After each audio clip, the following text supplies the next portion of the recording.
Bueno, acá me dicen que ya estamos al aire. Estaba esperando la orden en estas formas nuevas de comunicación, adaptándonos a todo esto. Bueno, bienvenidos. Empezamos la segunda jornada de los festejos de la radio, por los 100 años de la radio que estamos organizando desde la Defensoría del Público, de los Servicios de Comunicación Audiovisual. Ayer hubo una charla muy interesante entre la defensora Miriam Lewin y el periodista Carlos Ulanowski, llena de anécdotas, de todo lo que fue la historia de la radio a lo largo de estos 100 años. Durante todo el mes, hasta el 4 de septiembre, vamos a estar haciendo distintas actividades, algunas en redes, con algunos spots que ya están preparando la gente del equipo de comunicación, con personalidades de la radio de todo tipo, desde gente que ha hecho historia en la radio, podríamos decir los famosos, y también un montón de gente que a lo largo de todo el país, en radios de todo tipo, comunitarias, universitarias, sindicales, hacen también radio todos los días. Eso lo vamos a ir presentando en las redes de la Defensoría.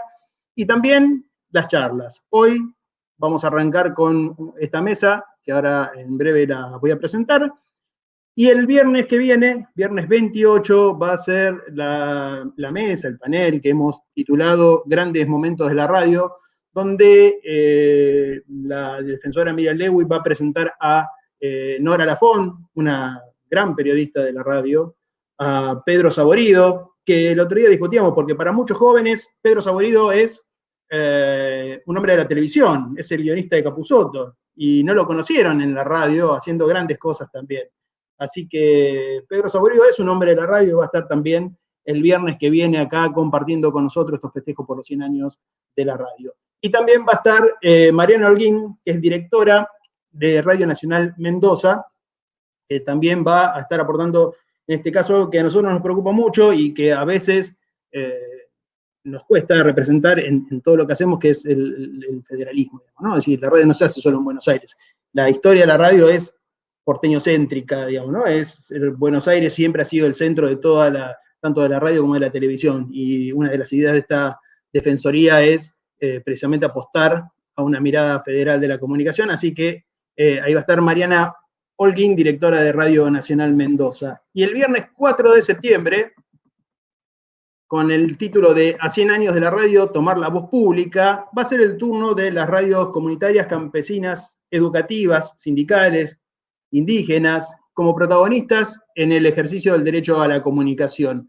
Muchas de estas radios contaron con el apoyo de la Defensoría para su formación, para su fortalecimiento.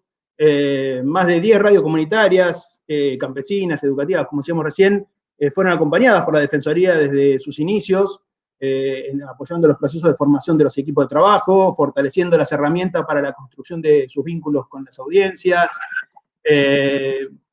Ahí se va a abordar más que nada los procesos de producción radiofónica que se dan en cada radio, donde lo que prima es la participación, la pluralidad y la expresión de la diversidad.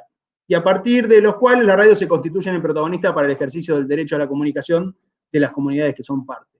Así que iba a ser más tipo conversatorio y vamos a poder conocer cuáles fueron estas experiencias, muchas veces desconocidas o poco conocidas, y a las que nosotros le queremos dar un lugar muy importante.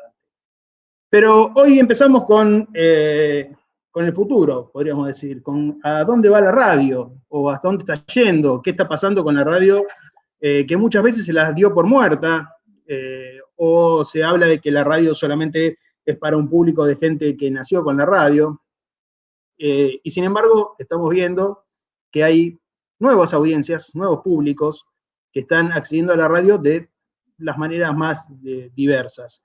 Y en alguna medida intentamos reflejarlas, esas experiencias en esta charla que vamos a tener hoy. En primer lugar con Agustín Espada, que es investigador, docente, digamos, es investigador del CONICET, becario del CONICET. ¿Qué sos? Magíster, tenés muchos títulos vos. Magíster en Industrias Culturales, licenciado en Comunicación Social en la Universidad de Quilmes, lo voy a leer esto.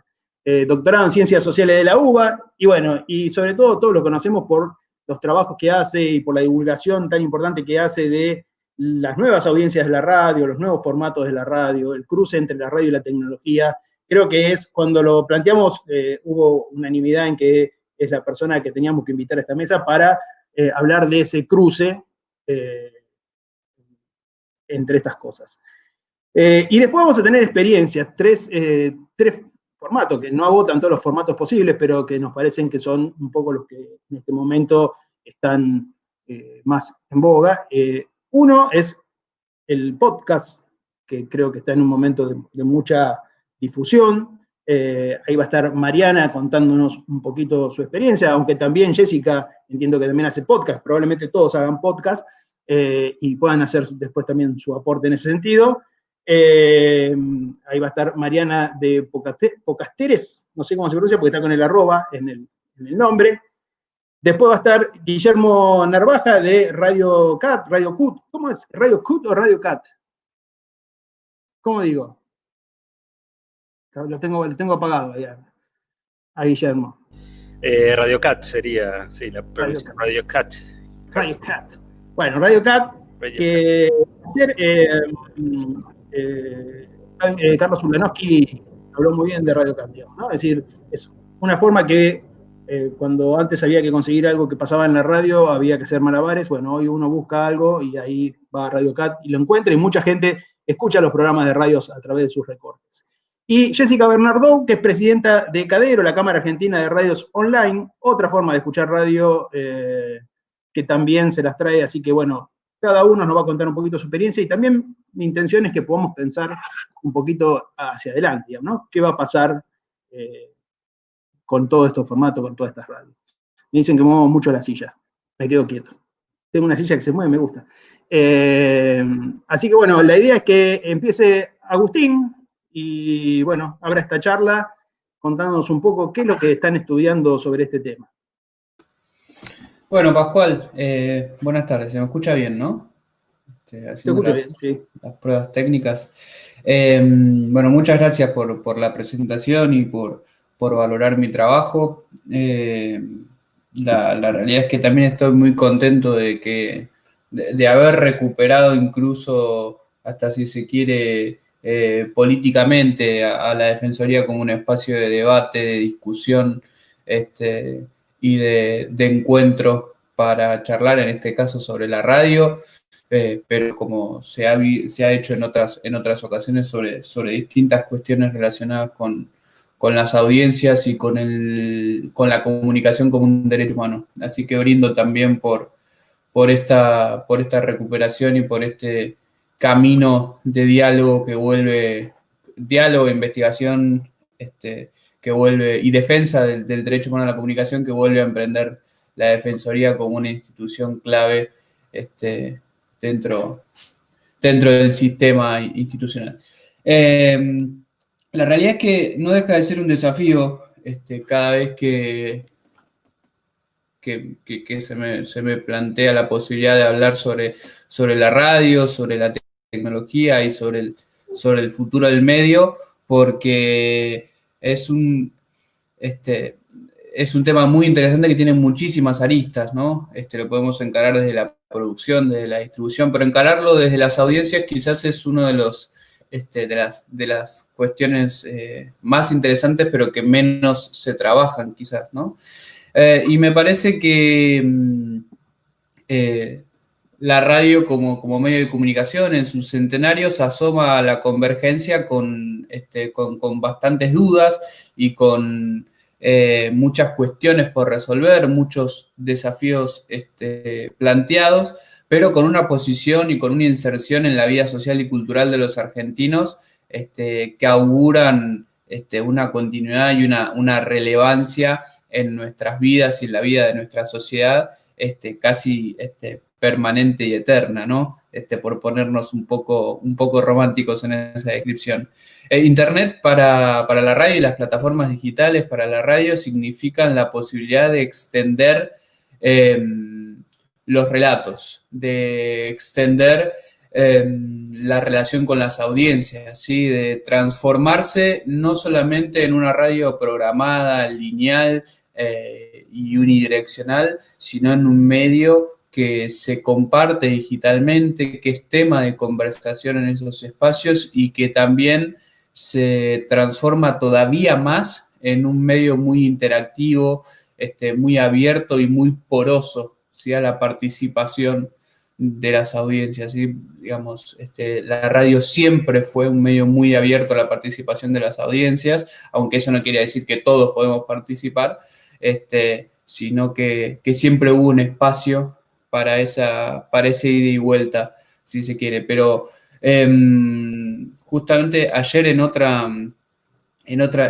charla hablábamos de la posibilidad que le brindan las redes sociales a los productores de contenido para expandir el relato, ¿sí? En esta época de storytelling y de construcción de historias transmedia, la posibilidad para los programas de radio o incluso para las emisoras de expandir la vida de los contenidos, ¿sí? De generar relatos que vayan y vengan de estas plataformas sociales, de generar y de transformar, para mí una cuestión que hay algunos casos como Futurock, como Congo, que creo que Jessica desde Cadero las va a poder trabajar mucho, mucho mejor, o quizás tiene mucha más información que yo, que tiene que ver en transformar y catapultar esa relación súper cercana, súper de confianza, de cercanía, de identificación entre las audiencias y el medio, ¿sí? En el modelo tradicional.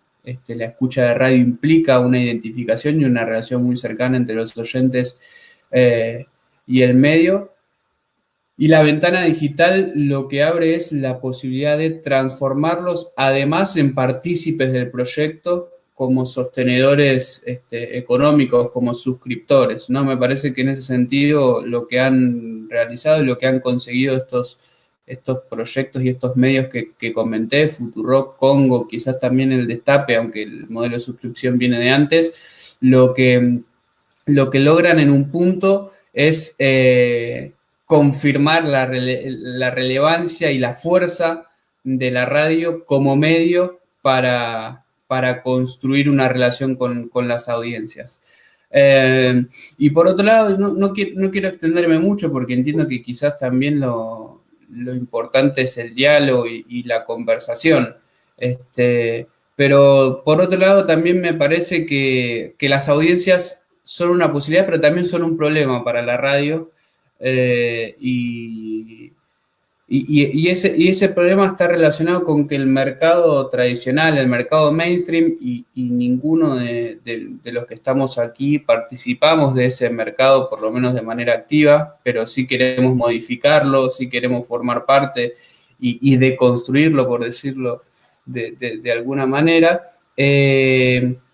Parece no interesarle las audiencias, parece no interesarle cuáles son los hábitos y cuáles son las mejores formas para acercarle los contenidos a esas audiencias. ¿Sí? Me parece que la experiencia de Radiocat es un ejemplo de eso, ¿no? Cómo se identifica una falencia en la forma de entregar y de relacionarse con las audiencias, e incluso, no quiero solaparme con Guillermo, pero incluso me parece que las reacciones por parte de algunas empresas del mainstream hablan un poco de esa falta de tacto y esa falta de estudiar cuáles son las necesidades y las formas que las audiencias tienen de cubrir sus necesidades de entretenimiento e información, aún con contenido radiofónico a través de esas plataformas.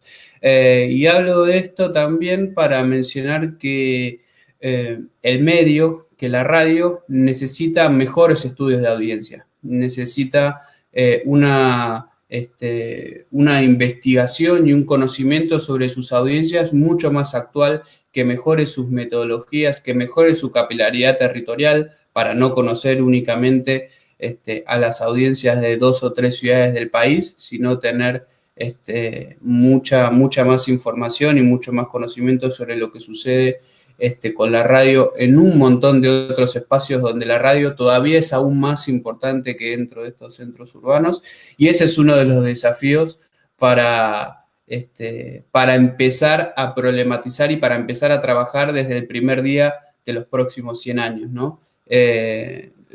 Las audiencias necesitan y quizás tienen muchas respuestas para dar, pero lo que no se les hacen es preguntas, y en esas respuestas quizás la radio puede encontrar algunas formas para reconquistar sobre todo al segmento más joven de esa audiencia y volver a establecer y como un círculo virtuoso, ¿no? Volver a establecer esa relación de cercanía, de confianza, de acompañamiento, de ser un medio totalmente generoso y humilde en el sentido de que se banca no ser el centro de atención de una situación, sino estar ahí de fondo e ir y venir con ese contenido. Me parece que nos debemos y que la radio como medio de comunicación se merece mejorar el conocimiento de sus audiencias. No robo más tiempo y vuelvo a agradecer la oportunidad y el espacio. Gracias, Agustín. Ahora vamos a dar paso al podcast, en este caso de la mano de Mariana Baccaro, ¿cómo es? ¿Podcasteres? ¿Cómo se pronuncia? Y lo solemos pronunciar podcasteros. Yo cuando hablo de las personas que hacen podcast digo podcasteros, podcasteras y podcasteres. Pero bueno, esto varía en los distintos países, ¿no? Podcasteros es una comunidad de gente que produce podcast en español. Así que hay personas de toda Latinoamérica, de España, y otras personas que nacieron en países de habla hispana y están viviendo en otros países, como China también nos tocó, por ejemplo, y están haciendo podcast en español desde ahí. Y esto que preguntás sobre cómo se pronuncia fue un tema de conversación, porque no en todos los países están usando el lenguaje inclusivo de la misma manera y con la misma masividad o receptividad, así que también nos preguntamos eso y decidimos dejar la arroba, que era lo que más se entendía en todos los lugares respecto a que podía ser varón, mujer o con otra identidad de género. Así que no sé si contesté tu pregunta. Perfecto, es un tema de mucha actualidad. Está bien. Lo planteé a propósito porque estamos atravesados, ¿no?, por ese debate. Todo el tiempo lo teníamos preguntado, decía, bueno, ¿y la Defensoría qué opina del lenguaje inclusivo? Bueno, y estamos en ese debate, así que bienvenido al aporte. Bueno, ¿qué pasa con el podcast? ¿Funciona o no funciona? Sí, funciona. Les cuento, yo soy licenciada en comunicación en la UBA, hice un posgrado con la Defensoría y la Facultad de Ciencias Sociales en géneros, comunicación y sexualidades, así que también celebro poder estar compartiendo este espacio y que me hayas preguntado sobre la arroba, porque no es menor en la forma en la que hablamos y poderle poner la mirada de género a lo que generamos, cualquiera sea el formato. Y si te parece, comparto una presentación. La idea es contarles un poco de qué se trata el podcast y cómo son las audiencias respecto a este formato que tiene determinadas características, claramente que varían de las de la radio, y por ende tiene otras oportunidades y otras características, particularidades que sirven no solo para la audiencia, sino también para pensar la producción. Yo soy periodista y produzco podcast también, entonces desde la comunidad de podcasteros nos interesa conocer la audiencia también en esos sentidos, ¿no? Saber a quién les estamos hablando. Permiso, voy a compartir. Ahí vamos. Este es el momento en que empezamos con los riesgos de estas nuevas tecnologías, ¿no? Dale, ahí está, muy bien. Ahí está, ¿se ve bien? Perfecto. Genial. Bueno, creo que la mayoría de las personas que están viendo esto ahora o que ven el video después saben que es podcast, pero para quienes no sepan, me parece que está bueno repasarlo. Es un archivo de audio digital que puede ser descargado o escuchado online. Se distribuye a través de plataformas de distribución OTT fuera del formato broadcasting y con un modelo de long tail. Entonces, la escucha no es en el momento en el que se lanza necesariamente, en el que se publica, sino que la escucha es asincrónica, y esta es una de las características más importantes a la hora de tener en cuenta también cómo funciona el ida y vuelta con el público. Si pensamos en nuevas formas de distribución, las pensamos también desde los dos lugares, la producción y el consumo. Y en este sentido, me parece que está bueno repasar algunas de las características del podcast para entender también cómo es la audiencia o las audiencias. El contenido en general se presenta como series y cada podcast se sube como un episodio.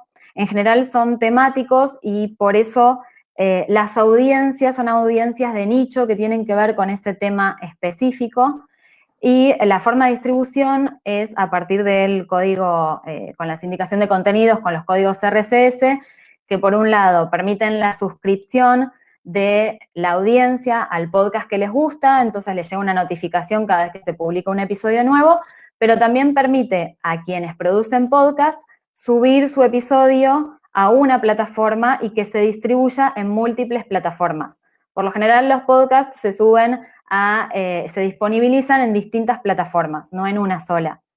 Y como les decía, la interacción con la audiencia es asincrónica, se sube un contenido, pero la escucha puede ser en cualquier momento y en cualquier lugar.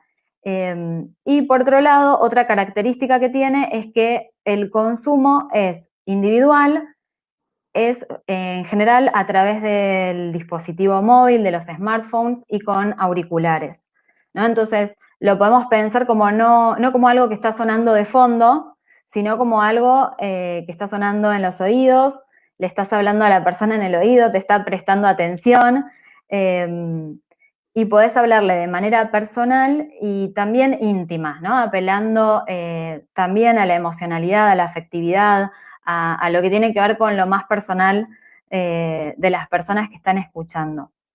Y a la vez me parece importante aclarar que se puede pensar el podcast solo como una forma de distribución de estos audios digitales, o pensarlos como podcast nativos, es decir, no es un audio, por ejemplo, de algo que suena en la radio y se sube y empieza a circular en las plataformas de podcast, sino que desde el vamos está pensado para circular a través de las plataformas. Entonces se tienen en cuenta en la instancia de producción estas características que les acabo de contar respecto a cómo va a ser esa escucha.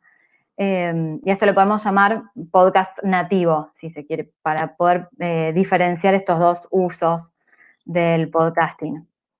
Dentro de podcasteros, hicimos en 2017 y el año pasado, y lo repetimos, lo estamos haciendo cada 2 años, la encuesta Pod. Nos encontramos con que en Estados Unidos se miden obviamente muchísimo la audiencia y la audiencia de podcast, pero hay poca información sobre las audiencias de podcast en español. Entonces, esta es una encuesta que hicimos que no es representativa, pero sí es muy valorada. Agustín participó en la última, la de 2019, porque nos da información de cómo es, al menos, la audiencia que contestó la encuesta, ¿no? Que son personas que dijeron que escuchaban podcast de distintos países de América Latina, que contestaron la encuesta que estuvo online voluntariamente, contestaron 2.000 personas, y entre esas 2.000 personas que dijeron que escuchaban podcast, el 43%, un poquito más, dijo que también escucha radio, pero un 35% dijo que no escucha radio. Y la mayoría, casi el 90%, escucha a través de sus celulares. La escucha también podría ser a través de una computadora, o también hay parlantes inteligentes. Me interesa destacar que esta audiencia, cuando decimos que es personal y que la forma de escuchar es íntima y es atenta, realmente no solo es atenta porque se usan auriculares, ¿no? Sino porque además la persona elige. Yo a veces uso audiencia y a veces usuario, porque también lo pienso un poco como usuarios al hablar de plataformas de distribución. La persona elige qué escucha. O sea, cuando lo va a escuchar ya sabe, ya lo eligió. O sea, entre las posibilidades de los enormes catálogos que son las plataformas de distribución de podcast o de audios, elige qué va a escuchar. Ya sabe el nombre, sabe cómo se llama ese episodio, seguramente leyó la descripción y vio el cover, que es la imagen que tienen los podcasts, que ilustran un poco de qué se trata. Muchas veces son distintos en cada episodio, o sea, tiene un arte también en la presentación. Por otro lado, elige cuándo, pero también elige si quiere escucharlo más rápido o más lento, si quiere pausarlo, si lo quiere volver a escuchar. Tiene un control sobre lo que está escuchando mucho mayor que el audio a través de la radio, ¿no? De la radio online o de la radio analógica, pero bueno, no es un fluir constante, sino que lo elegís cuando, lo podés frenar y podés como tener más control sobre esto. Y a la vez, la audiencia puede reseñar y comentar. Y a través de estos comentarios y reseñas funciona también digamos, cómo hacen las plataformas para mostrar más este contenido que está reseñado o no reseñado, ¿no? Es como una forma de ver qué opina el público sobre ese podcast y mostrarlo más o menos. Se puede compartir y en algunas plataformas incluso se puede denunciar contenido. Entonces, ahí la audiencia está teniendo un rol distinto al de la radio. Y por otro lado, los oyentes también se transforman en curadores. Si bien las plataformas, según los datos que los usuarios van dejando en la medida que las utilizan, pueden traer ciertos podcasts y decirte, bueno, seguramente esto te guste porque escuchaste esto, esto y esto, muchas veces esto no funciona tan bien, entonces hay oyentes que hacen listas de podcasts o que se encargan de hacer listas en las mismas plataformas o por fuera de las plataformas eligen curar a través de qué tipo de contenido o por alguna característica en particular y hacen reseñas y, digamos, de alguna forma se convierten también en críticos, ¿no? En recomendadores de contenido. Y de hecho, los oyentes llegan a los podcasts a través de las plataformas, pero también llegan a través de las redes sociales y de recomendaciones de amigos y familiares, ¿no? En mayor medida. Y por otro lado, podemos pensar en audiencias, yo puse iberoamericana, pero como les comentaba, como regionales, que no tienen nada más que ver con la ciudad de donde están produciendo, sino a nivel global. Y de hecho, en las encuestas que se hicieron, tanto en la encuesta POD como en una encuesta que se hizo recientemente este año en Estados Unidos sobre la audiencia de podcast que se considera latina, que tiene el idioma español como primera lengua o como segunda lengua, dijeron también que no les molesta, es más, hasta les agrada escuchar distintos tipos de acentos, ¿no? Cuando pensamos muchas veces en algo regional, pensamos en acentos neutros, que no se note de dónde es la persona que está hablando para que pueda llegar a distintas audiencias. Y en podcast los oyentes valoran estas huellas regionales y culturales de distintos lugares. Entonces, también desde el ámbito de la producción se puede pensar en que le estamos hablando a un público mucho más amplio. Y creo que estoy tardando más de 5 minutos, con esto termino, tengo algunas cosas más, pero las podemos ver después cuando hagamos el debate. Creo que una de las características más importantes es que los podcasteras y podcasteros pueden conocer a sus oyentes porque las plataformas les muestran los datos de cómo es la audiencia, en qué momento escuchan sus podcasts, de dónde son, qué edades tienen, cuáles son sus géneros, en qué momento dejan de escuchar. Entonces, a partir de eso también se modifica el modo en que se produce, ¿no? Ahí también hay un ida y vuelta de leer cómo se está consumiendo para poder modificar la producción. Así que esto me parece también importante para resaltar y creo que es una diferencia respecto a los otros formatos que seguramente vamos a ver ahora. Bueno, tengo más información, pero me gustaría cerrar acá, porque si no me parece que me voy a extender mucho. Tengo dos problemas. Uno, no puedo pasar un papelito diciendo falta un minuto. No sé, ¿no? Porque hace mucho ruido. Y a los que se excedan les hacemos las preguntas más difíciles, así que tengan cuidado. Después vamos a charlar, cuando venga la segunda parte, hacemos una rueda y ahí nos peleamos y todo eso, entonces ahí vamos a preguntar si el podcast es radio o no. Son esas preguntas que uno hace siempre para que se pudra en un lugar. Bueno, ¿es radio o no es radio? ¿No? Y ahí no.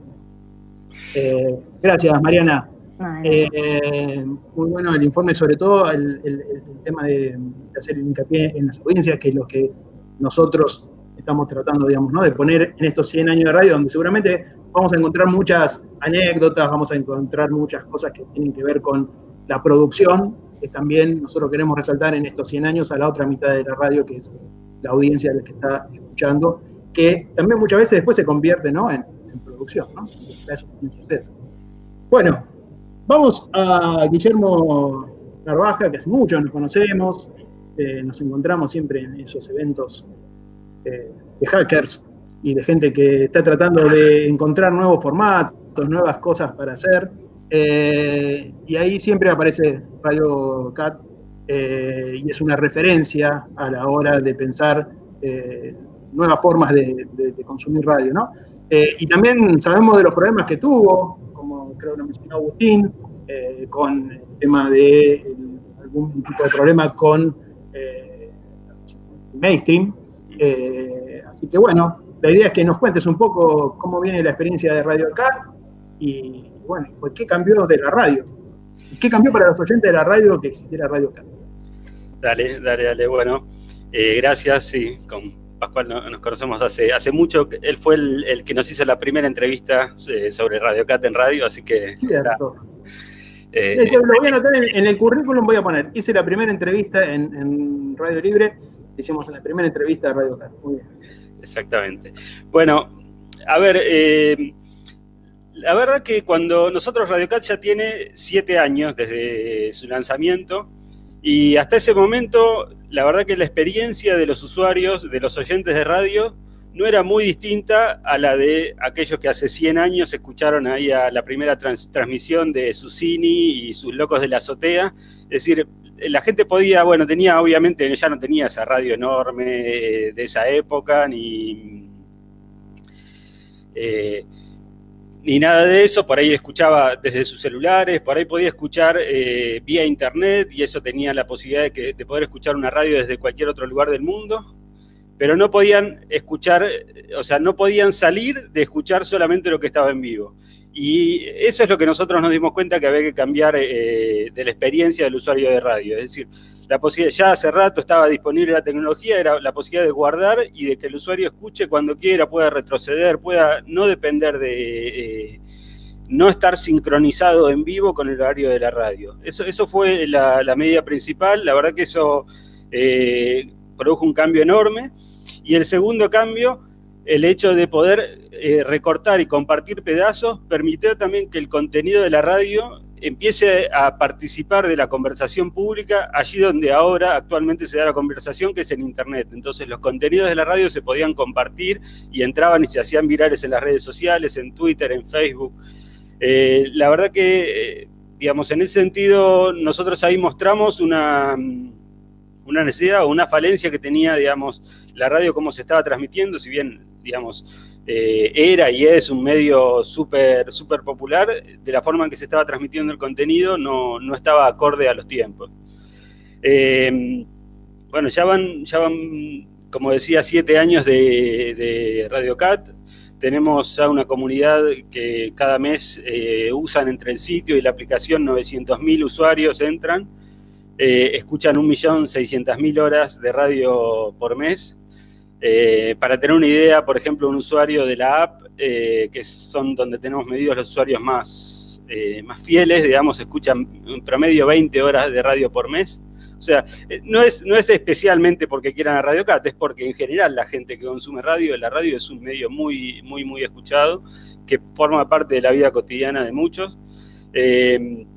Así que bueno, eso fue, y esa sigue siendo nuestra visión. Nosotros, a ver, si yo también yendo un poco para atrás con esto de que estamos en los 100 años, etcétera, si uno piensa, digamos, el dial con el que yo nací escuchando radio, era, bueno, la ruedita, uno giraba la ruedita para un lado, para el otro, y cambiabas de radio.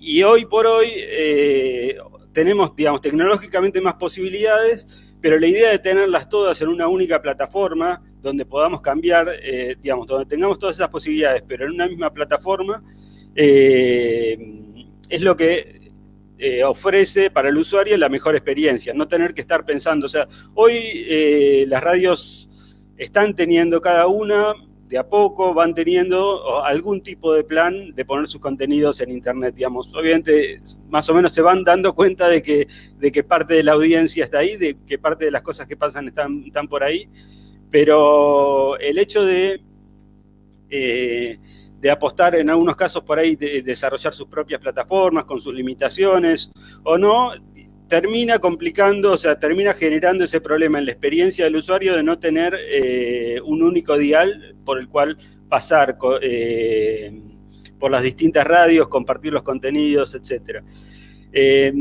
Si vamos un poco a describir un poco cómo es el contenido que tenemos en Radio Cat, y la forma en que las audiencias se relacionan con esos contenidos a través de Radio Cat, podemos ver, tenemos una mezcla, digamos, como hay distintas formas, porque los contenidos de radio son muy variados. O sea, uno escucha radio muchas veces para esa compañía durante el día, durante horas. Esas 20 horas no son de contenido denso, como puede ser por ahí, denso en el sentido de densidad, no en el sentido negativo, digamos, en el sentido de agregar mucho, de tener mucho contenido junto, como por ahí puede tener que ver a veces en un podcast muy específico, etcétera, donde uno tiene una concentración, sino por ahí uno escucha 2 horas de un programa que va cambiando de música, esto, lo otro, y en ese tipo de uso la gente usa Radio Cat para escuchar muchas veces bastante cerca del vivo, pero con las posibilidades de poder cambiar, de poder variar, de poder saltear un contenido. Entonces, es una experiencia que es, digamos, la más cercana a la escucha de radio tradicional.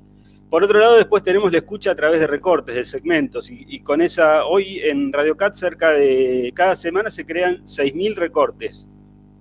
O sea, los usuarios, a veces usuarios finales, a veces los productores, pero más que nada usuarios en general, cualquier contenido que les resulte interesante lo recortan. A veces vemos algunas entrevistas recortadas varias veces por distintos usuarios, y con eso van generando un archivo que hace una semana llegó ya a 1 millón de recortes de todo lo que pasa en la radio argentina, por lo menos desde el 2013 para acá. Y esos recortes después son consumidos, a veces meses después, a veces en ese mismo momento, a veces se viralizan. Entonces, todo eso le genera una nueva dinámica a los contenidos radiales que si no, pasaba que, bueno, se perdían, se emitían en el aire y se perdían inmediatamente. Entonces, esa es otra parte del comportamiento, de la forma en que las audiencias se relacionan con los contenidos radiales a través de Radio Cat. Creo que es principalmente eso. Bueno, sí hemos tenido con algunas radios del mainstream, digamos, esa situación que han decidido no estar en Radio Cat. La verdad que la relación si lo pensamos más allá de nuestro caso particular, la relación entre los medios y las plataformas es una relación problemática, y a veces puede haber alguna explicación, digamos, si lo pensamos a nivel, no solo en la radio, por ahí los medios respecto de plataformas como Google, Facebook, etcétera, o incluso podemos verlo en el mundo de la TV y la relación entre, no sé, Disney y Netflix, etcétera. Es decir, hay la relación entre las plataformas y los medios es problemática, y a veces hay un sentido en eso.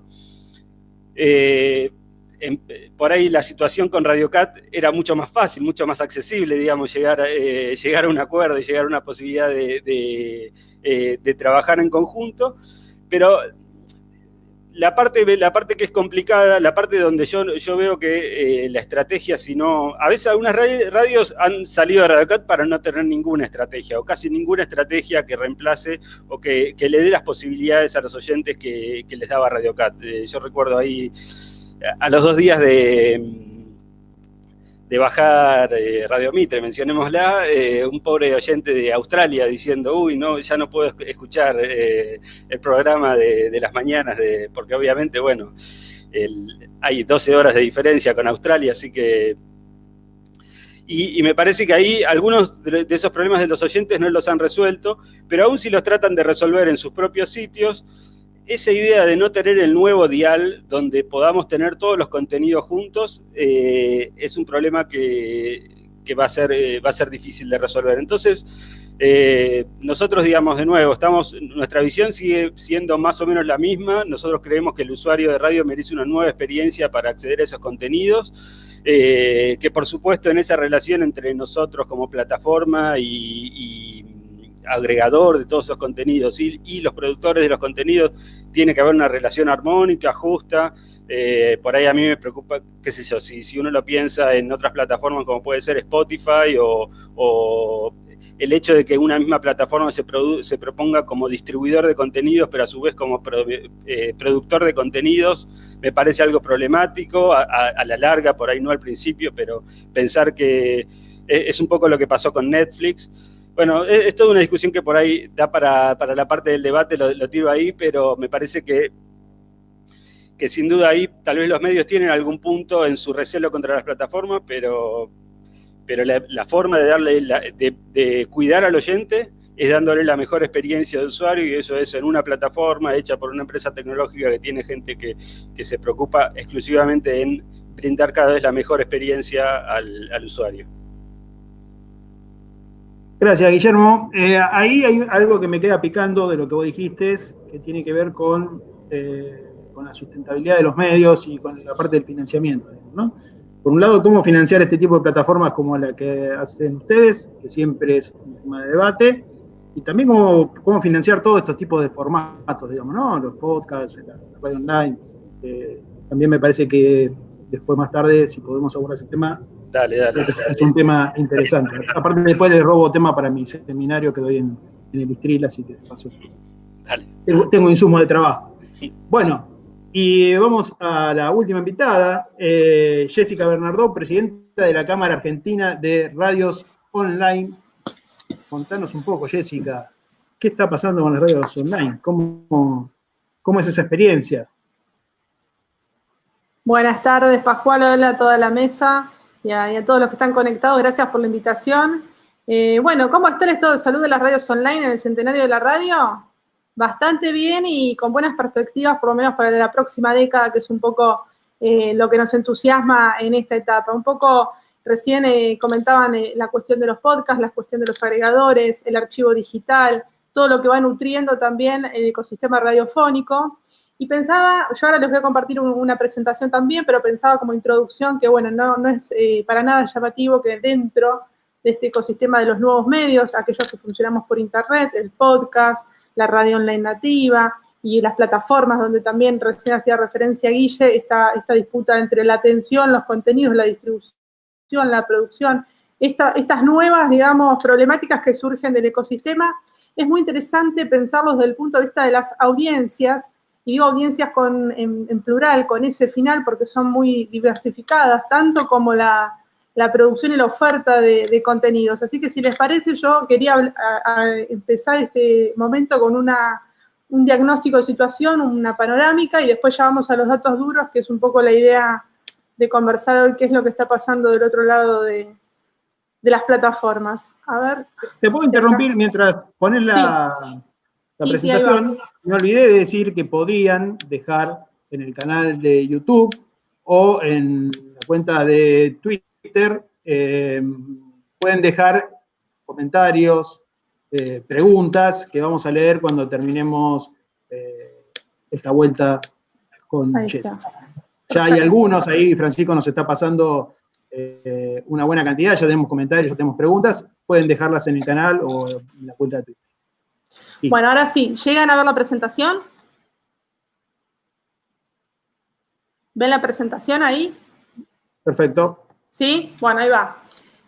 Un poco la idea de pensar las audiencias tiene que ver con este ecosistema que decía recién de nomadismo digital, ¿no? La convergencia digital entre plataformas, contenidos, industrias, digamos, que vienen a generar justamente formatos nuevos, como por ejemplo el de los podcasts, por lo menos en nuestro país, no en la historia de los medios, donde empiezan a hacer interacciones entre esas audiencias y esos formatos que están en distintos contenidos, y la cuestión que los une a todos es la interactividad, este poder de conversación que se puede tener en diferentes plataformas y redes sociales. Y un poco la idea de arrancar por acá tiene que ver como para ordenar un poco de ideas, las características que tienen estos prosumidores, estas audiencias que son pequeñas minorías, que son divergentes, que no tiene que ver con el sistema tradicional de medios, donde justamente la comunicación masiva estaba centralizada en algunos, iba hacia las masas. En este caso tenemos un paradigma totalmente diferente, donde todas las minorías conviven y son justamente nómades y van surfeando, digamos, la ola digital a través de diferentes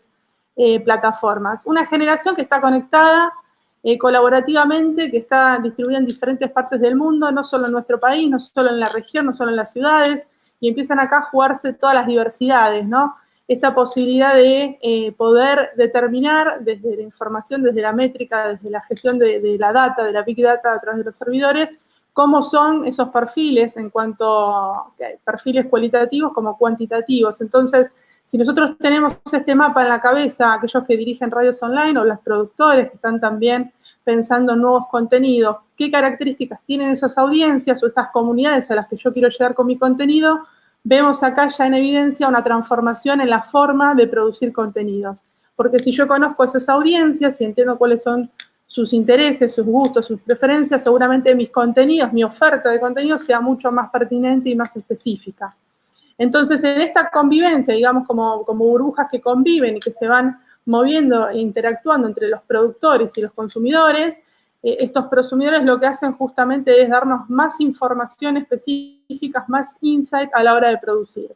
Y en este sentido es muy interesante el tema de los datos, las métricas, como decía recién, porque, por ejemplo, distintos formatos, como podría ser, por un lado, los podcasts, los micros radiales, las pastillas informativas, todo lo que tenga que ver, digamos, con las posibilidades de contar una historia, en lo que es ficción sonora nosotros lo vemos a través de los estudios que hacemos con los socios de la Cámara, vemos que hay una receptividad en distintos rangos etarios, hay una aceptación de contenidos, por ejemplo, que tienen que ver con la ficción sonora. Entonces, si entiendo el contexto, entiendo el paradigma, cómo está compuesta, digamos, esta nueva forma, una forma cultural distinta de acceder a los contenidos, como decían recién, que tiene que ver ya con el consumo por demanda y no con la transmisión necesariamente en vivo, o que pueden convivir las dos modalidades, radios que tengan por un lado su programación en línea, en vivo, y por otro lado que dejen, digamos, disponible por demanda los recortes de esa radio, o que se generen formatos nativos como el podcast, que se piensan contenidos específicos para cuando esas comunidades quieren contactar con ellos.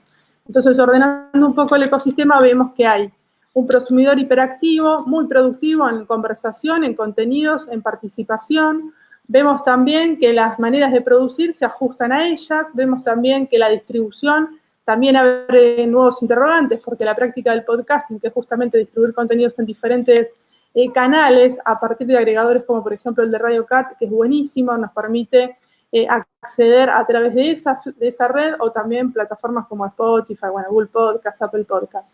Entonces, con esto quiero significar básicamente que los oyentes, los prosumidores eligen cuándo quieren contactar con los contenidos radiofónicos o con los podcasts. Un poco este es el panorama general para abrir, y ahora sí vamos a los números. Nosotros hace 2 meses y medio presentamos un informe de coyuntura de los consumos radiofónicos, ahora estamos por entregar el próximo en una semana si todo sale bien, pero bueno, algunos datos que nos llaman muchísimo la atención tienen que ver con el consumo obviamente de datos en Internet. Esta es información que está provista por Cabase, que es la Cámara Argentina de Internet. Y bueno, obviamente en el podio está el consumo de videos, una preferencia obviamente por este tipo de formatos, pero algo muy llamativo es que el segundo lugar está ocupado, por lo menos en este contexto de pandemia en el que estamos, por la radio, por los podcasts y por los juegos online. Entonces el audio sigue escalando en consumos, y esto es algo que lo tenemos que tener muy presente, no solo los radialistas, sino también los productores en general, porque va por ahí también la búsqueda de esas audiencias cuando ellas quieren, en los formatos y en las plataformas que quieren. Y por otro lado, a partir también de estudios internos, que la Red Federal de Contenidos Radiofónicos es la plataforma interna de Cadero, donde justamente compartimos, subimos contenidos y descargamos, eso se gestiona a través de un servidor, y ese servidor nos permite acceder a datos para entender, digamos, también cuáles son los contenidos temáticos más demandados y cuáles no, que se ponen en las grillas de cada emisora. Durante la pandemia, este es el primer informe que ya digo, tiene 2 meses y medio, ahora está saliendo el nuevo, pero como para tener algunos datos ya de pincelada general, la tasa promedio de descarga de programas, para poner, digamos, en grillas de radio también, aumentó un 65%, esto es algo que nos llama muchísimo la atención, porque en general el primer mes, sobre todo de la cuarentena, fue un mes extraño en donde todavía la gente no estaba acostumbrada, pensaban que iba a ser algo transitorio y que no se iba a extender tanto, y sin embargo la tasa de descarga aumentó muchísimo. Esto ahora se amesitó un poco y vuelve a subir, pero no está en esos niveles.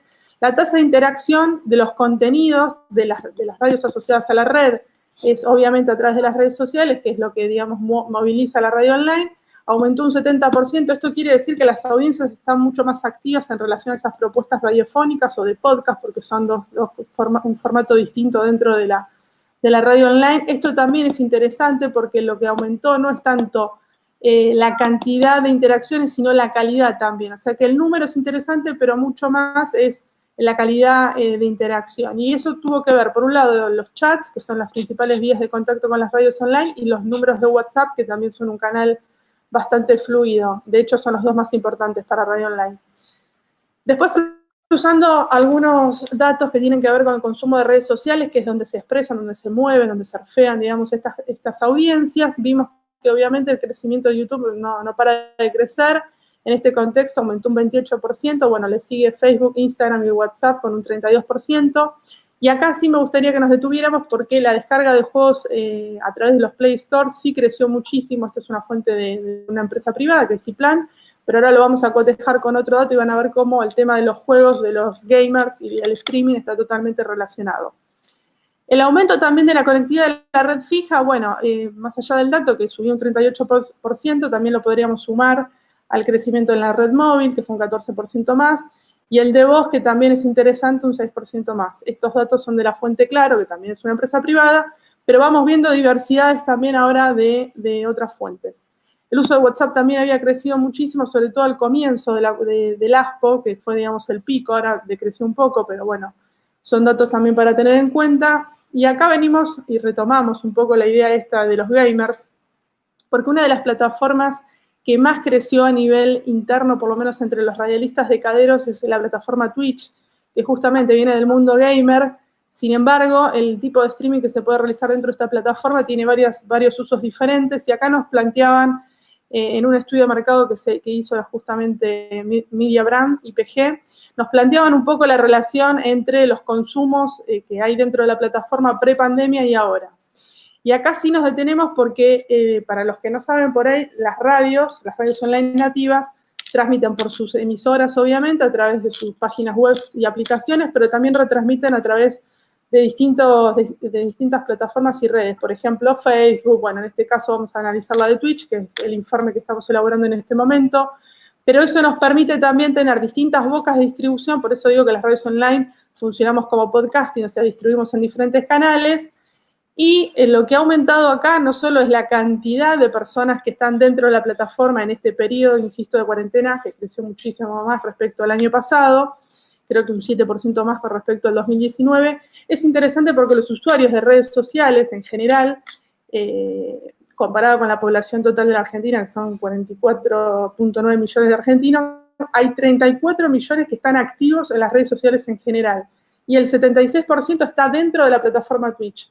Con lo cual es interesante pensar el desarrollo, la vida digital de las radios dentro de esta plataforma, independientemente de sus canales tradicionales, digamos, como lo dije anteriormente, porque hay un promedio de consumo de 3 horas y 10 minutos, una cosa así, y es muchísimo por sesión. Entonces, teniendo en cuenta estos datos, la conclusión a la que podríamos arribar prematuramente tiene que ver con mientras que las redes online pueden estar en la mayor cantidad de bocas de distribución, esas pequeñas audiencias, que son minorías, como vimos, las empezamos a cruzar y las empezamos a unir transversalmente. Entonces ahí también tenemos diversidad, no solo un tipo de audiencia que me sigue por mi streaming, por mi página, sino también tengo las que conviven por la aplicación, las que están en cada red social, porque obviamente también tiene que ver con el tipo de consumo, rango etario y costumbres de cada una de esas comunidades. Con lo cual, si bien la plataforma Twitch está pensada y estuvo pensada originalmente para los gamers, hoy hay un montón de prácticas que se están dando y hábitos diferentes dentro de la plataforma que le permite a las radios online estar ahí y llegar a sus comunidades. O sea, hoy se puede hacer desde mirar una película, un programa de televisión, escuchar música, escuchar radio en vivo, el chatting, que es una práctica que normalmente es el influencer o el streamer, como le llaman ellos, se pone a conversar en vivo con su comunidad y va dinamizando todo dentro de la plataforma. Y acá ya no los abrumo más con los números, pero está bueno para verlo en general. Twitch tiene casi 28.5 millones de gamers, es la comunidad completa.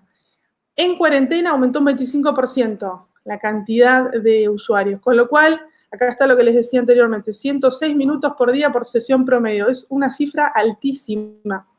Siempre teniendo en cuenta que no se relaciona con el mainstream, con las audiencias masivas, sino entender esto, que cada plataforma tiene una comunidad, que si entiendo la estrategia que tiene cada radio online, puede llegar a través de las diferentes redes y canales a sus oyentes.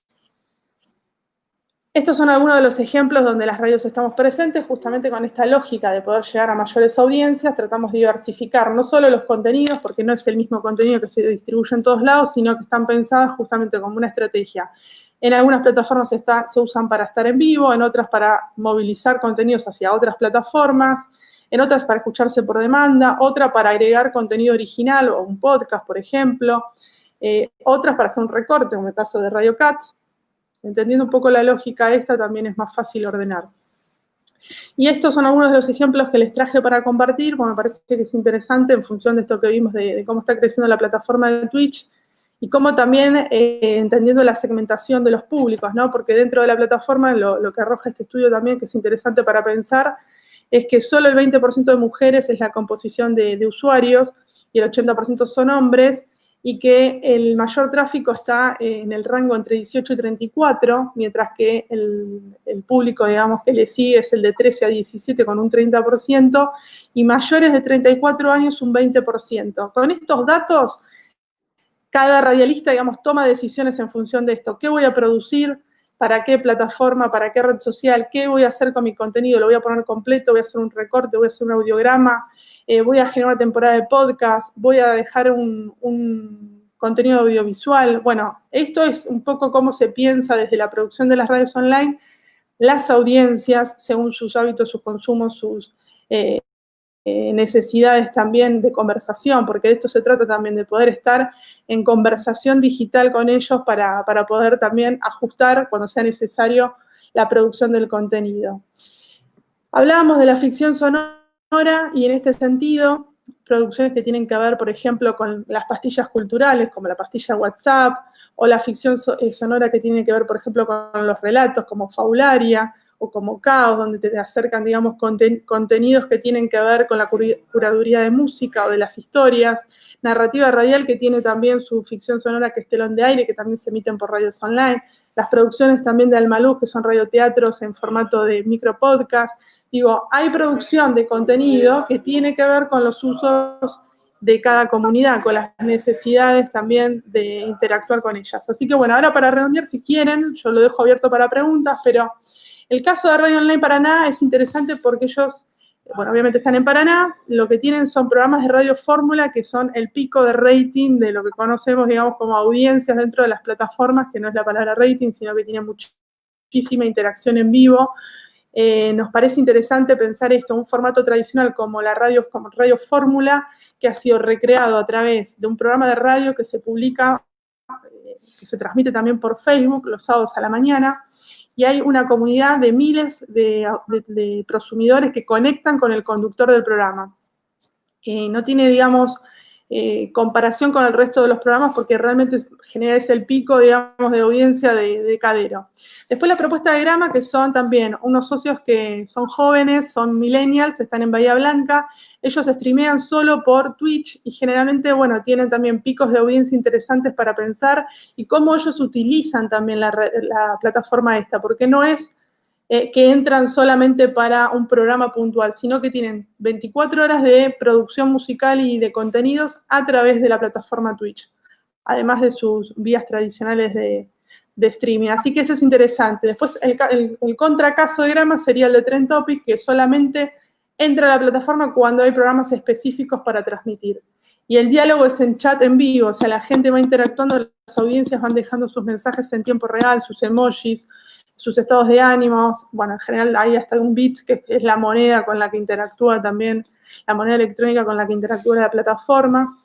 Después está el caso de Cadena Ceneice, que es una radio online nativa, obviamente que es de Boca, como su nombre lo indica, que es muy interesante la relación que tienen los prosumidores con esta propuesta radiofónica a través de Twitter. Más allá de la cantidad de seguidores, es el nivel de la calidad conversacional que mantiene con sus audiencias, es muy interesante, más allá de que es un público fandom, que obviamente son fanáticos de Boca, pero tienen una fidelidad y una ramificación de los contenidos muy interesante. Pasa lo mismo con el caso, por ejemplo, de Comunidad Fan, que está alineado casi con la estrategia también en algún punto del Radio Fórmula de Radio Online Paraná, que tiene una comunidad muy activa. Radio Fórmula como formato, lo tomamos como formato, digamos, como género, perdón, tradicional.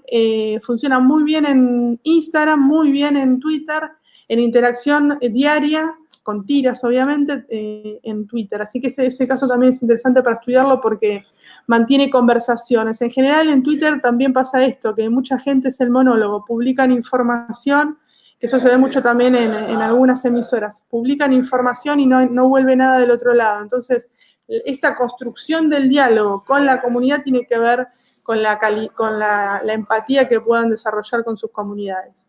Y el caso de Tiempo de Seguros también, que es de nicho, obviamente es una producción temática, funciona muy bien en Facebook, pero porque también el público que sigue la propuesta es un público mayor, un público de 45 años para arriba, con lo cual el consumo de redes sociales también tiene que ver con el Facebook, digamos, con esa franja etaria.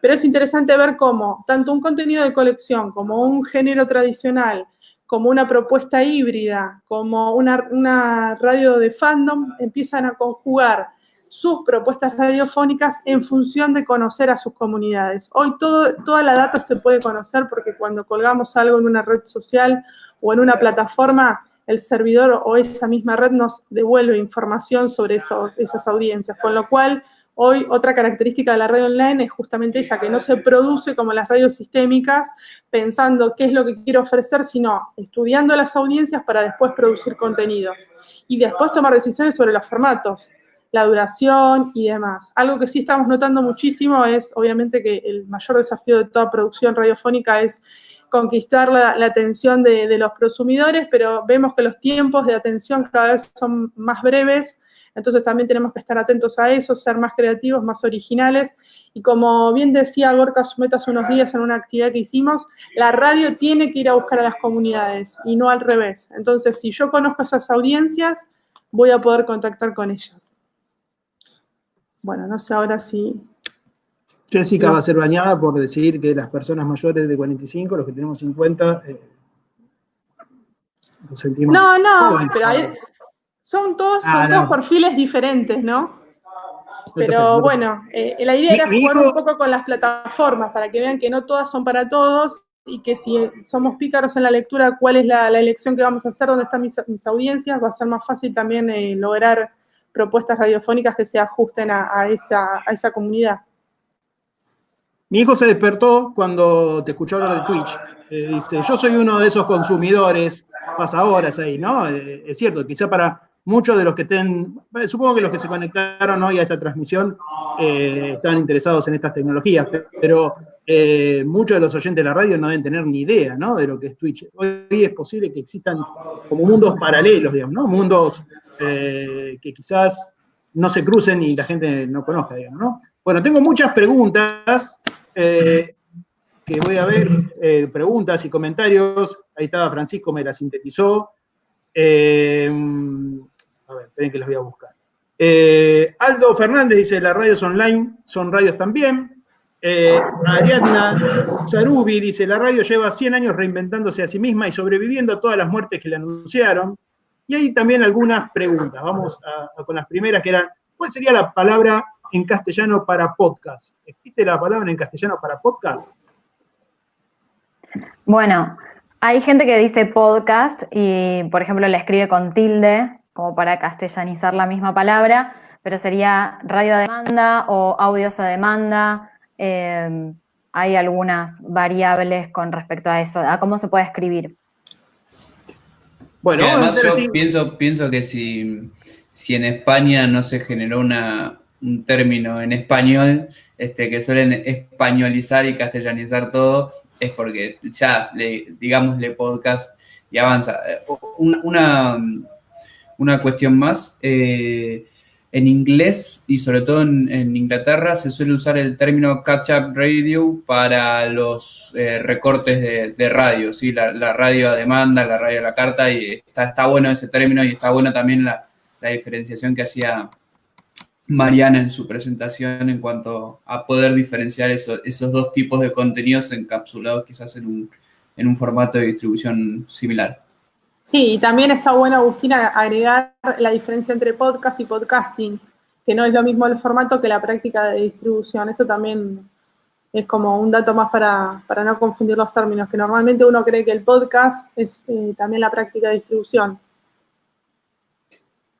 Tengo otra pregunta. Marcos Cerró Gómez dice, ¿cuánta gente respondió a la encuesta? Esta y eso al principio, así que es la encuesta que estaba hablando Mariana, que habían hecho.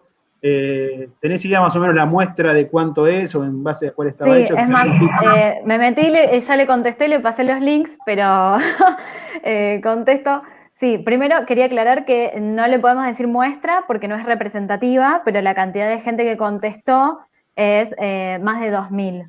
Eran 2.153, creo, pero más de 2.100 personas. Y después yo nombré a la encuesta POD, que es esta, y después nombré un estudio que es de Edison Research, que se hizo en Estados Unidos con la audiencia latina que habla en español como primera o segunda lengua, y eso también se lo pasé, eso fueron, la muestra fue de 4.000 personas, la primera, y sobre eso se tomó otro porcentaje, y también pasé el link por si quieren mirar bien todos los detalles, que lo tengan a mano también.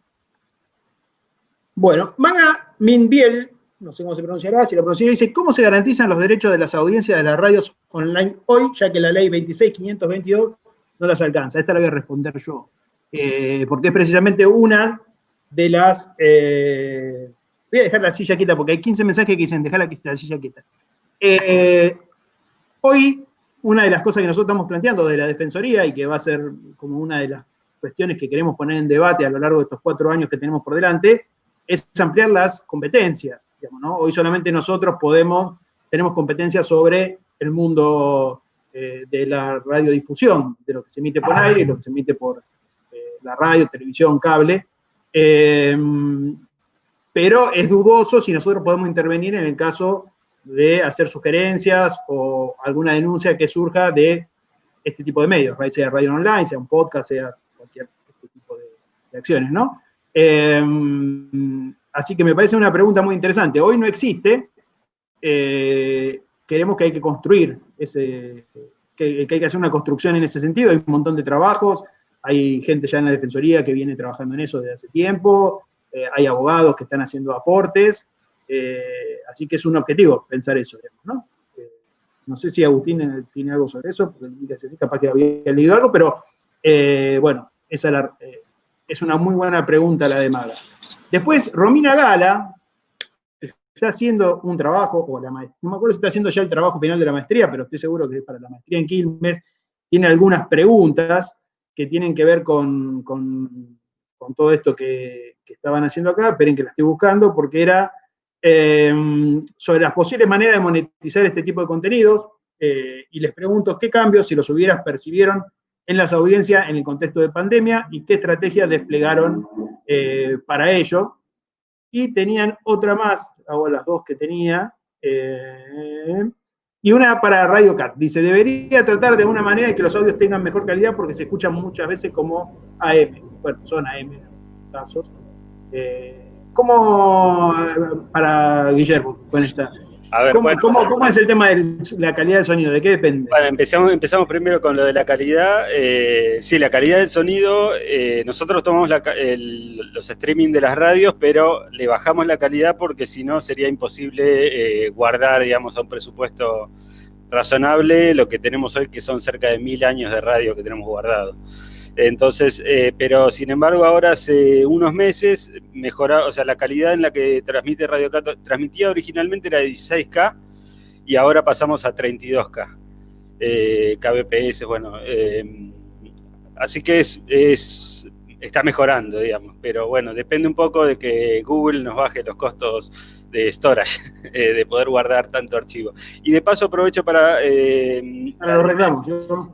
Lo de el comportamiento de los usuarios en la pandemia, justo era uno de los datos que había visto antes de la presentación. Una de las cosas que vimos es que subió, o sea, la gente se despierta una hora después. Arranca, digamos, antes, la escucha arrancaba un poquito a las 6, a las 7, y ahora el horario de las 6 desapareció casi, y el de las 7 está más débil y está más arriba. Y el pico, que antes siempre era cerca de las 10, ahora se transformó en una especie de doble pico, o muy parecido, digamos, entre las 10 y las 12. Pero sin embargo, los horarios más escuchados, porque nosotros tenemos las dos cosas, ¿no? Como es on demand, uno puede escuchar a las 12 algo de las 10. Entonces, los horarios más escuchados siguen siendo las 9 y las 10. Entonces se da esa mezcla. Pregunta para Jessica. El informe de Cadero, también creo que pregunta Romina, ¿está disponible? ¿Se puede acceder? ¿Lo podemos compartir? Sí, el informe de coyuntura es el número 1, está publicado en la página de cadero.com.ar en la sección de noticias, y en una semana va a estar saliendo el segundo, que está actualizado, porque esto es de principio de la cuarentena. Bueno, y yo digo, creo que ya lo mencionamos varias veces. Diego Zambel dice, súper interesante, gracias Defensoría. El sustento por parte de las audiencias, suscripción, crowdfunding, da más independencia de producción, alcanza para financiar. Y después, el sonido de la luz, los nombres que se usan ahora, es muy interesante los ejemplos, cuánta diversidad. Y la última que tengo acá, por lo menos a la vista, dice, ¿saben si los FOMECA se van a enfocar en esta nueva forma de hacer radio? ¿Cuándo es la próxima convocatoria? Ahora está cerrando un FOMECA de contenidos que tienen que ver con la identidad, que tienen que ver con la alimentación, si no me equivoco, y me estoy olvidando un tema. Esto cerraba en estos días. ¿Soberanía alimentaria? Sí, soberanía alimentaria. Es para proyectos sin fines de lucro, radios online sin fines de lucro. No sé si hay específico si quizás haya, en todo lo que sea línea de contenidos, creo que pueden servir para este tipo de formato, no lo que sean cuestiones que tengan que ver quizá con la transmisión o con el equipamiento para la emisión de radio. No, esa es la línea E. Esa es la línea E. Exacto. Hay distintas líneas de fomento. Las radios de este tipo yo creo que pueden aprovechar mucho más la de contenidos. Claro, ahí, Pascual, sucede lo que hablabas al principio del encuadramiento legal y de cómo la ley aborda a este tipo de actores, no solamente a las radios online, sino también a los productores de podcast o incluso a los productores o a los canales audiovisuales en Internet, que tiene que ver que por esos huecos y esas definiciones legales, las radios online se deben presentar como productoras, y por eso también se pueden presentar únicamente a las líneas de contenido y no a las de equipamiento, y no tengo claro si a las de gestión, quizás Jessica lo sabe, porque ahí, digamos, esas líneas trabajan directamente con emisoras, y entonces como el encuadre legal no corresponde, ahí hay como un gris, que es muy importante y está muy piola, porque además incluso la propia ley audiovisual así lo impone y lo dispone en su articulado, que se tiene que renovar porque, digamos, regula y legisla sobre una materia que se planta sobre un terreno que cada 2 o 3 años cambia completamente. Así que es para dar ese debate. Hay varios radios asociadas que han participado y han ganado FOMECAS y entran como línea productoras, o sea, como productoras de contenido. Exacto. Y si les parece a ustedes, yo tomaría como último punto, creo que fue muy interesante, todas las intervenciones aportaron muchos datos, de hecho las preguntas creo que tienen que ver con eso, con gente que está interesada en conocer un poco más de todo este mundo. Creo que algo que lo mencionamos muchas veces es el tema de la sustentabilidad. Me gustaría hacer una última rueda, y después vemos si hay alguna cosa que haya quedado, pero me gustaría hacer una rueda de qué opinan del tema de la sustentabilidad, financiamiento de este tipo de emprendimientos. Lo más corto que podamos, empieza el que tenga ganas. El financiamiento, por lo menos en radios online, tiene que ver básicamente por el sector privado, porque excepto los FOMECA de algunos socios que han ganado, obviamente, no hay pauta oficial, y generalmente tampoco se subsidia. El hecho ahora, por ejemplo, de la pandemia es un ejemplo concreto.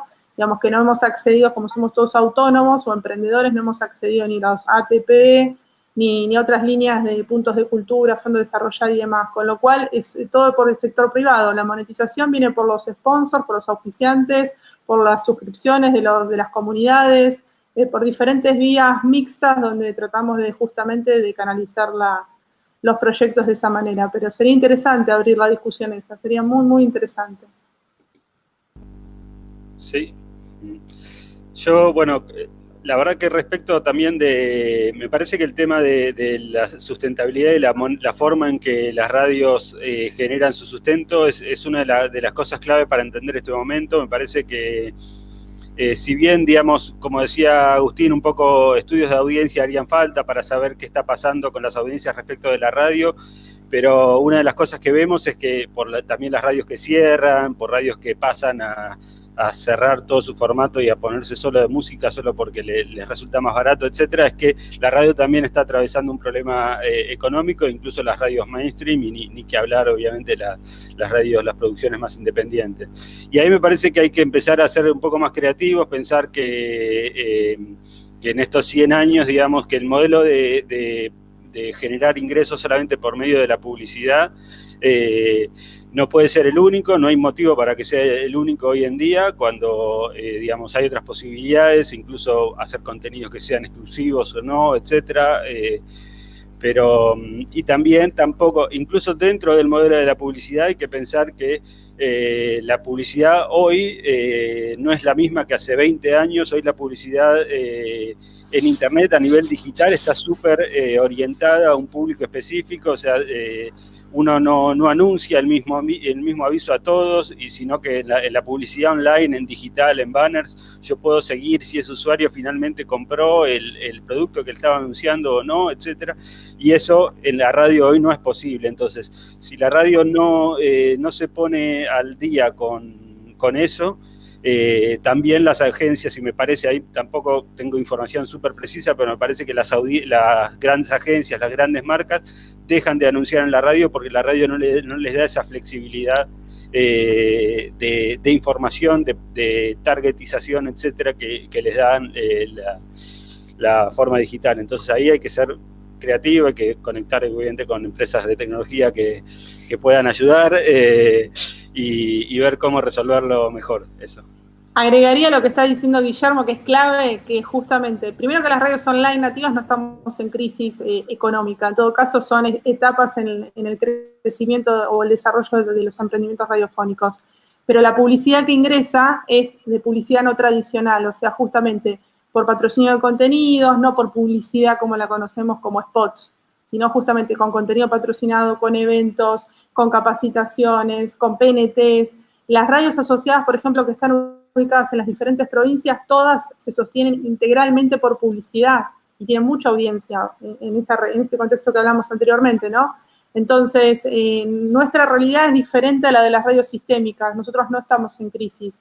Obviamente que tenemos todo para seguir creciendo y para ganar participación, por supuesto, pero no es un problema. Lo que sí es un problema que es cultural, que es lo que decía Guille también, es que todavía las marcas o las agencias que, digamos, pautan para marcas no terminan de entender, esa por lo menos es la percepción a la que terminamos llegando internamente, no terminan de comprender este cambio cultural en donde el sistema cambió, el sistema de medios cambió, los consumos cambiaron, la distribución de la información se modificó, toda la cadena de valor de la radio, con lo cual, si el panorama no lo aprovechan ahora, están llegando tarde. Por eso también estos formatos como el podcast y todas las ficciones sonoras, todo lo que ya que existe, aunque ya está en circulación, tiene mucho para ganar y mucho para llegar.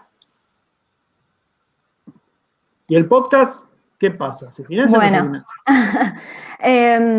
Podemos hablar de distintos productores y productoras de podcast, ¿no? No es lo mismo los grandes medios de comunicación que quieren llegar a una audiencia que está en las plataformas, entonces se ponen a hacer podcast porque necesitan estar ahí, que los productores independientes, que esto también, ¿no? Uno puede ser escucha, puede ser audiencia y también puede generar podcast porque la forma de generarlo realmente es mucho más accesible que tal vez tener una radio que está transmitiendo, ¿no?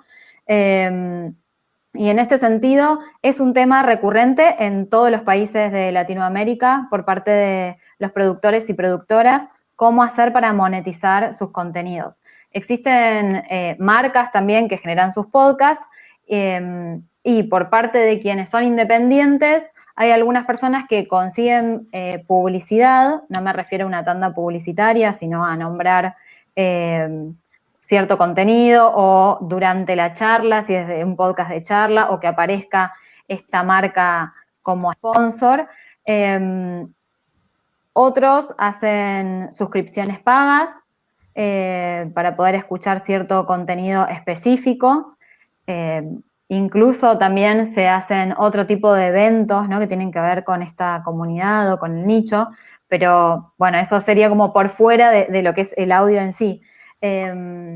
Y por otro lado también hay experiencias de gente que hizo crowdfunding, por ejemplo, queremos hacer un podcast sobre esto y te regalamos algo a cambio, ¿sí? Y entonces consiguen tal vez marcas que les dan materiales para después poder ofrecer eso en crowdfunding, y a través del crowdfunding consiguen una X cantidad para hacer una serie de determinada cantidad de episodios, ¿no? La verdad es que es muy variado y es una búsqueda que está muy presente en la mayoría de las personas que están produciendo podcast, ¿no? ¿Cómo se monetiza? Sobre todo porque están subiendo contenido a una plataforma que sí, digamos, gana dinero por tener un catálogo muy diverso de contenidos para escuchar, pero no están ganando dinero por eso, ¿no? O sea, así que bueno, ese es un debate que justo ahora también se está dando. También, bueno, relacionado a los derechos de autor.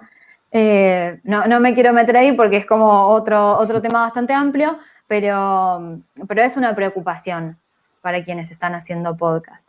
Para quien no sabe, quiero hacer una aclaración. Para quien no sabe, sí, quizás lo que es el crowdfunding, porque lo mencionamos varias veces acá, es una forma de financiamiento, sería financiamiento colectivo en la traducción, donde mucha gente contribuye a la producción o a un producto. Puede ser en una preventa, puede ser, como decían recién, por un regalo que se les da a partir de lo que colaboran, para aparecer en los créditos de una película, distintas formas de compensación, pero es mucha gente, digamos, en lugar de ser un auspiciante único, mucha gente que colabora con eso, digamos. Una vaquita, se le decía. Una vaquita, hagamos una vaquita. Sí, es algo viejo. Nosotros poníamos en las preguntas que hacíamos para la difusión, decir, bueno, ¿qué es nuevo y qué es viejo, digamos, ¿no? Porque hay cosas que aparecen como nuevas, porque la tecnología le da una aura de nuevo, pero es algo que se hace de muchos años, ¿no? Sí, además, Pascual, en esto de la sostenibilidad, de la dimensión económica de la sostenibilidad, tomar la herencia, el aprendizaje y la trayectoria de proyectos como las radios comunitarias, que vienen haciendo malabares y diversificando fuentes de ingreso hace mucho tiempo con distintas acciones, ¿sí? No solamente con espacios publicitarios. Digamos, si hay alguien que sabe de no pescar un peso en el mercado publicitario, son las emisoras comunitarias.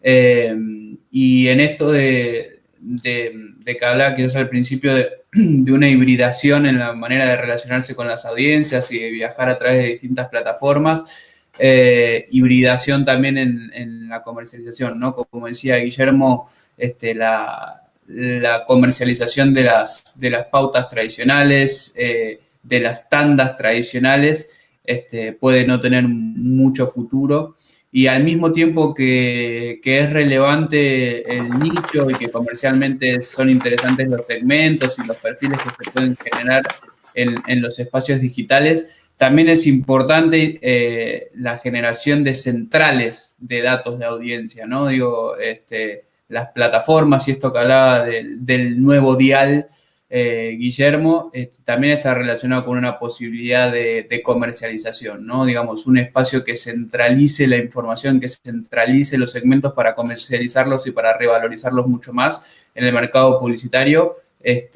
debe ser una apuesta o una búsqueda de la radio como sector o como mercado único, ¿no? Aunque es muy difícil. Imagino que Jessica y Guillermo lo sabrán mucho mejor que yo, sentarse a hablar o entablar una conversación con las radios como sector, ¿no? Sí, yo creo que la discusión no pasa, digamos, por centralizar o concentrar los datos, sino de entender esto que decíamos al comienzo, que hay diversas comunidades y hoy esa información en todos los servidores. Cuando uno hace streaming tiene servidores, y cuando aloja contenidos también, y no dependemos solo de una plataforma u otra para acceder a esos datos, están disponibles. Ahora, si vos te referís a un sistema de medición público o privado, digamos, un nuevo indicador de referencia y de confianza, estimo que te referís a eso, digamos, como para Me refiero a herramientas y plataformas de venta programática de publicidad Claro. que tienden Bueno, a no puedo... centralizar los segmentos y a centralizar información. Sí, respecto al sistema de información es una cosa, y respecto a la concentración en una plataforma donde haya muchas radios y donde se pueda pensar esa publicidad programática a la que vos haces referencia, la semana que viene va a haber novedades al respecto, así que atentos, porque bueno, un sistema público va a estar justamente haciendo un lanzamiento al respecto. Ahora, el sistema de medición es una cosa, el sistema de la plataforma de radios es otra. Una cosa más interesante sobre lo que estás diciendo, el modelo de sostenimiento o de desarrollo de las radios en general. Nosotros hablamos de las radios online nada más.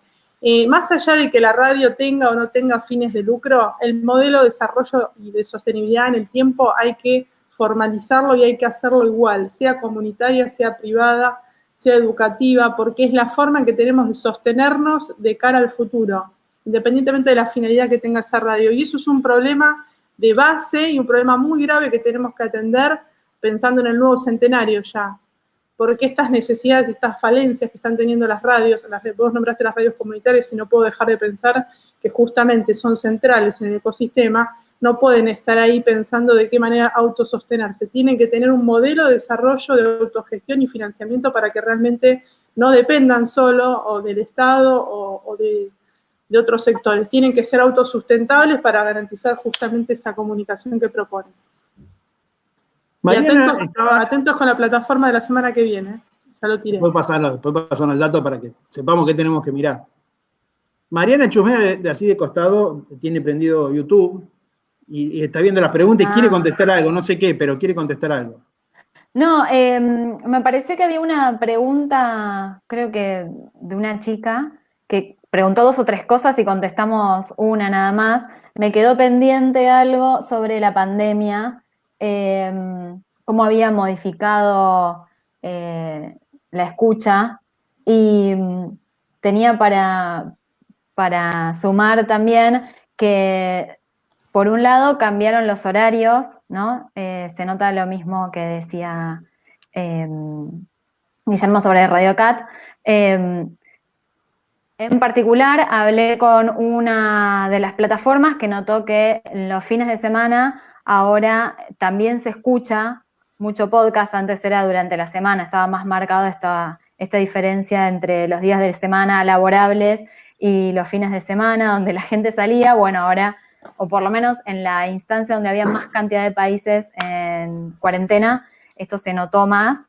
Y por otro lado, las temáticas, que al principio buscaban mucho más los podcasts sobre salud y los podcasts de temáticas científicas, después más de entretenimiento, y después subió como las temáticas de autoayuda y más de espiritualidad. Entonces era un poco también un reflejo de cómo estaba el ánimo de las audiencias en todo ese tránsito por la cuarentena, que en un momento casi todos los países estábamos como adentro de casa, muy aislados, y me parecía que estaba bueno también notar esto. Y después muchas producciones que se pasaron sus producciones con otras temporalidades, ¿no? Si hacían un podcast, no sé, semanal, empezaron a cambiar un poco también la óptica y a empezar a hablar de la pandemia, y también fue un desafío para muchos productores hacerlo desde sus casas, ¿no? Este trabajo en conjunto en la virtualidad para sacar un producto igual y con un ida y vuelta en las audiencias, que muchos también hacían videos en vivo en las redes sociales, y ahí hablaban con sus audiencias y después producían el episodio también en base a lo que habían estado hablando con sus oyentes. Así que eso me parece también algo valioso. Creo que algo importante de lo que fueron diciendo recién sobre el tema de la pandemia es, con todo lo que fueron diciendo, pero ahí se nota mucho, es el tema de que hoy se puede medir todo, digamos, ¿no? Y cómo de eso uno puede sacar conclusiones. Cuando hacíamos, siempre cuento la misma anécdota, parezco esos viejos que repiten anécdotas, pero bueno, en los 90, en los 80, cuando reaparecieron las FM y mucho empezamos a hacer radio en esa época, no había forma de medir. Entonces uno tenía la idea de que alguien había inventado que por cada llamado telefónico eso significaban, supongamos, 9 oyentes, ¿no? Y encima había solamente teléfono de líneas, lo único que podías tener era que te llamaran y vos, pero en general nos escuchaban nuestras madres, amigos, etc. Pero uno tenía la idea de que había 3 llamados y yo tenía como 300 oyentes. Hoy todo eso se puede medir. Entonces yo puedo hacer un programa y si no hay nadie, no hay nadie, y tendré que replantearme por qué no hay nadie, ¿no? A veces muchas veces, que hace radio, también hace radio con cierto ego, porque quiere decir cosas y no piensa en quién está del otro lado, en las audiencias, ¿no?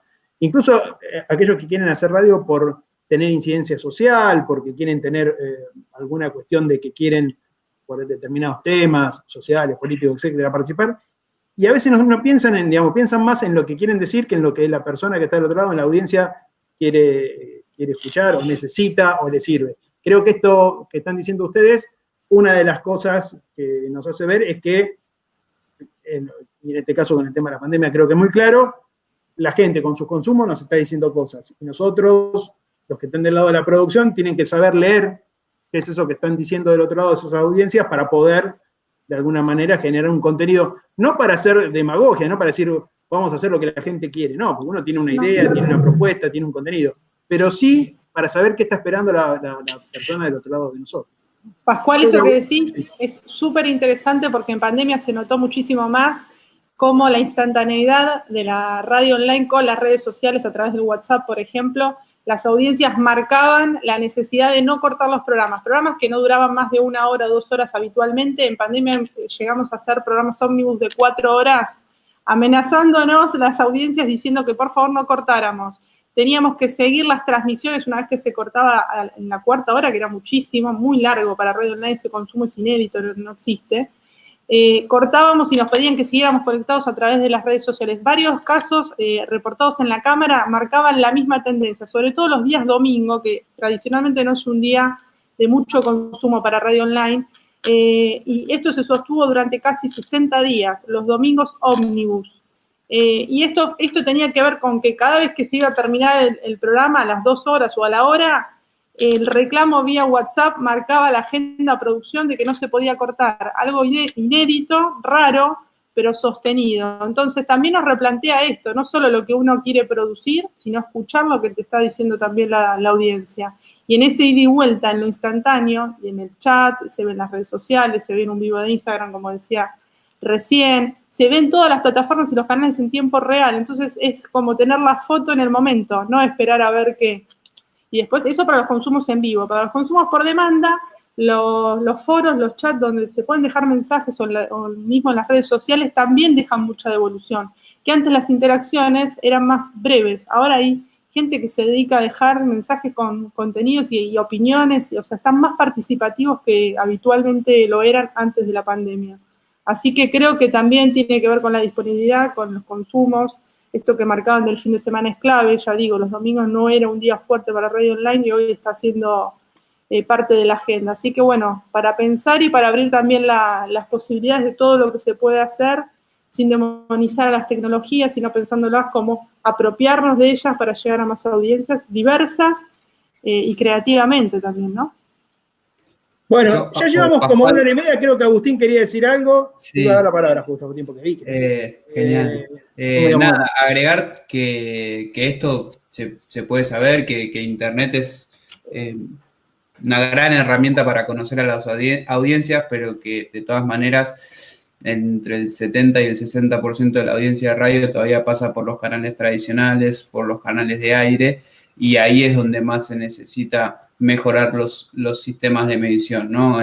Durante la pandemia, este sistema que decimos que es tan problemático para medir la audiencia de radio detectó un bajón muy importante, sobre todo en la primera y en la segunda mañana, como bien comentaban Jessica, Guillermo y Mariana.